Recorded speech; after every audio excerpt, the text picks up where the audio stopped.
K뱅크 세 번째 IPO 도전, 이번이 마지막 기회. 시청자 여러분 안녕하십니까? 더 퍼블릭입니다. 오늘의 주요 뉴스 전해드리겠습니다. 국내 최초의 인터넷 전문은행인 K뱅크가 다시 한번 기업 공개에 도전합니다. 이번이 세 번째이자 사실상 마지막 기회로 평가됩니다.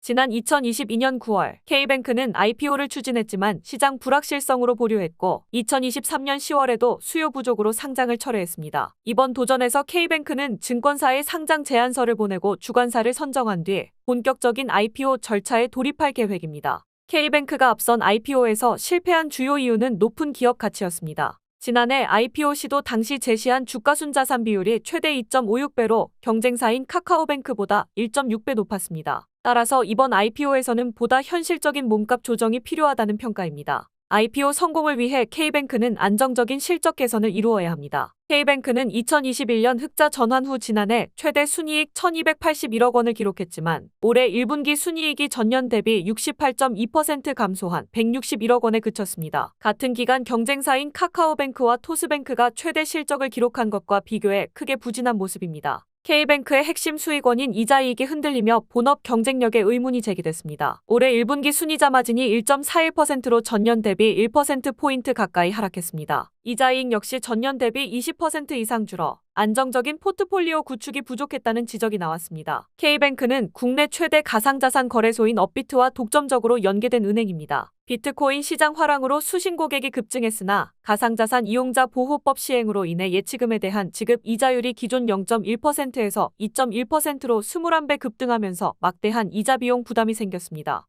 업비트 고객 자금이 K뱅크 전체 수신액의 20에서 30%에 달해 계약 연장 여부가 K뱅크의 기업 가치와 IPO 성패를 좌우할 핵심 요소가 될 전망입니다.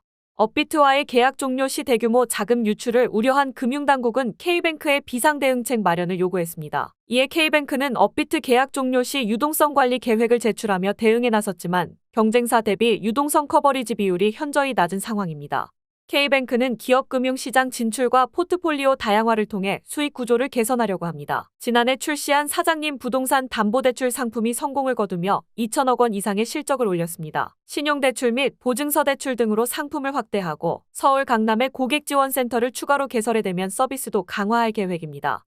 이번 IPO는 K뱅크에게 매우 중요한 기점입니다. 밸류에이션 조정, 본업 수익성 강화, 업비트 계약 연장, 기업금융 등 새로운 수익원 발굴 등의 과제를 어떻게 해결하느냐가 IPO 성공의 열쇠가 될 것으로 보입니다. 특히 업비트와의 계약 유지 여부가 IPO 및 향후 기업 가치를 결정짓는 핵심 변수가 될 전망입니다.